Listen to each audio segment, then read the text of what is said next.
সমস্ত সমাজের শির দ্বারাই লাঠিটা লেগেছে, যে কারণে সবাই আজকে মানে গা হাত ছেড়ে আমরা সবাই রাস্তায় এসে দাঁড়িয়েছি। লাঠিটা ঠিক জায়গায় লেগেছে, শির দ্বারাই।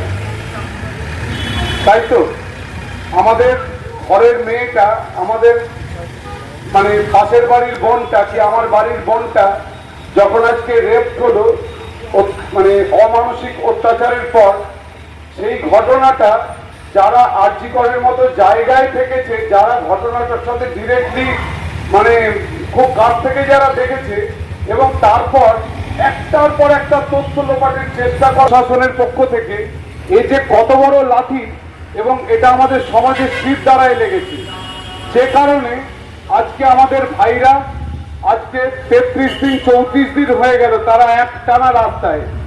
আমিও কাল গিয়েছিলাম তাদের সাথে সলিডারিটি দেখানোর জন্য, আমরা বেশ কয়েকজন গিয়েছিলাম। সেখানে গিয়ে অভূতপূর্ব যে বিষয়গুলো দেখে এলাম না, চোখে জল ধরে রাখতে পারছিলাম না যে ওখানে কি চলছে।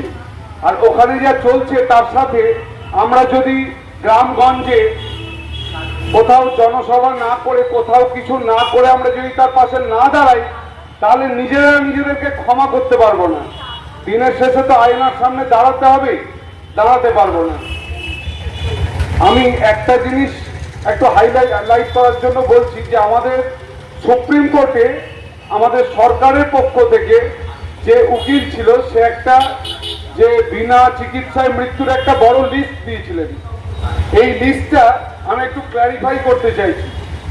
এই লিস্টে প্রায় 6 থেকে 7টা নাম মানে ঘটনা আছে। এই যে তুফানগঞ্জ সদর, তারপর হচ্ছে চুচড়ো জেলা হাসপাতাল, তারপর হচ্ছে হাওড়া জেলা হাসপাতাল, কালনা সদর হাসপাতাল থেকে রেফার, চাঁদবেরিয়া হাসপাতাল, গাববেরিয়া, স্টেট জেনারেল। এই কোনো হাসপাতালে কোনো জুনিয়র ডাক্তার নেই। এই যে হাসপাতালে বলছে যে ঘটনাগুলো জুনিয়র ডাক্তারদের আন্দোলনের জন্যই মৃত্যুগুলো হয়েছে, এখানে অন্তত যে 23টা লিস্ট দেওয়া হয়েছে তার মধ্যে 20টা লিস্টে 20টা নাম আছে যেগুলো জুনিয়র ডাক্তারে নেই আর কি। এবং তারপরেও যে আরো 4-5টা নাম আছে সেগুলোতে, যেমন ধরুন আরজি করের একটা নাম আছে, যে নামটায় আরজি করের সুপার মানে আমাদের মিডিয়ার সামনে বলে দিয়েছে যে এটাকে চ্যালেঞ্জ করুন, কোনো গাফিলতি হয়নি, চিকিৎসা সংক্রান্ত কোনো গাফিলতি হয়নি। এবং এই আরজি করের যে ঘটনাটা, স্টেট গভর্নমেন্টের তরফ থেকে সুপ্রিম কোর্টে ডাক্তারি গাফিলতিতে মৃত্যুর মিথ্যা প্রমাণ দেওয়া হয়েছে, মিথ্যা প্রমাণ। আমি একটা জিনিস বলতে চাই আমাদের সমস্ত কৃষ্ণনগরবাসীকে, যে আমরাও লড়ে যাচ্ছি, আমরা রাস্তায় যেমন লড়ছি, আমাদের লড়াই হাসপাতালে থেমে নেই। আমাদের লড়াই আমরা একদিনই শুধু আউটডোর বন্ধ রেখেছি, আমরা কিন্তু সমানে পরিষেবা দিয়ে যাচ্ছি। আমরা তাদের সাথে রাস্তায় আছি, তাদের সাথে মনে মনে আছি, চিন্তায় আছি, মননে আছি, কিন্তু আমরা পরিষেবা দিয়ে যাচ্ছি।